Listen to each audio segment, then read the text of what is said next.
I've worked with Finn for about the last 8 years. He's always absolutely loved it and been really, really good at it. He's really loud, but he's good at what he does. As a team together, like he trains me, I train him, it's awesome. And he's just a nice soul to be around. Everyone likes him. Dermot has worked with Finn for over 10 years. They have developed such a strong bond that they can communicate without words.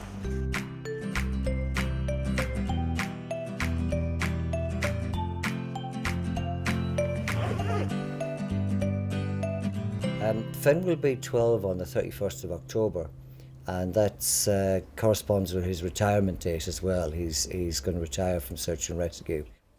But searching, rescuing and saving lives has been no walk in the park.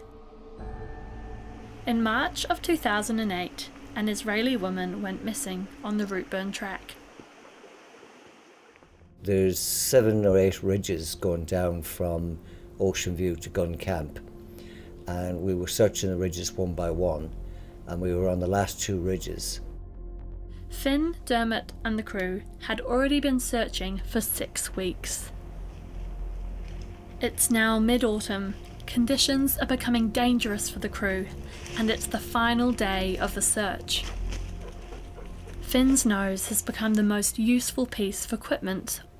It's 60 times more receptive than a human nose. And just like our ears, each nostril works alone, so Finn knows the direction a scent is coming from. And it's leading him somewhere strange. We then left the ridge and went into the stream beds, which we were told to stay out of, but we went down, followed the dog, trusted my dog. And what was happening was he was getting scent coming up under his feet, to the stones. And that was the first time he'd encountered that, and he was getting quite frustrated because he didn't know where the scent was coming from. And the person I was with said to me, "What's wrong with your dog?" And I said, "There's nothing wrong with him. He's picking something up. We're onto something." Dermot knew because he's lived and worked with Finn for 12 years. And like all dogs, Finn is fantastic at making himself heard. Gaze alternation is a behaviour that dogs are born with. But their closest relatives aren't. They also don't bark. It's thought that dogs began barking to communicate with humans. And turns out we're naturals at understanding the dog dialect. Sounds like he's attracting attention to himself. Kind of like it wants help.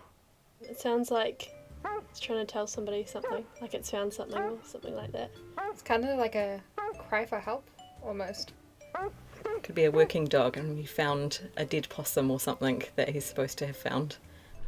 In fact, he'd found the scent of the missing woman.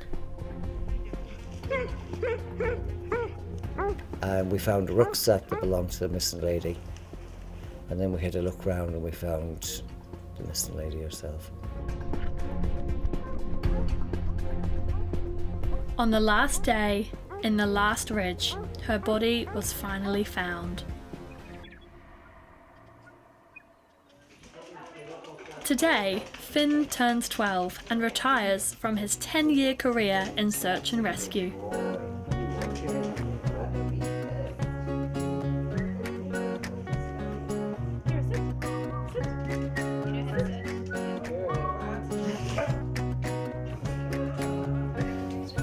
We've been some places. We've been on top of mountains at odd times of the day and night, and all sorts of places.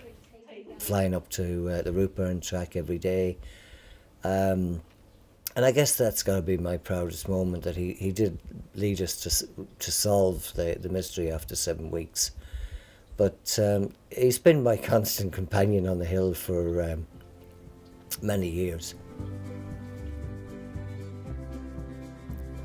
The communication skills between dog and man make Finn's job possible.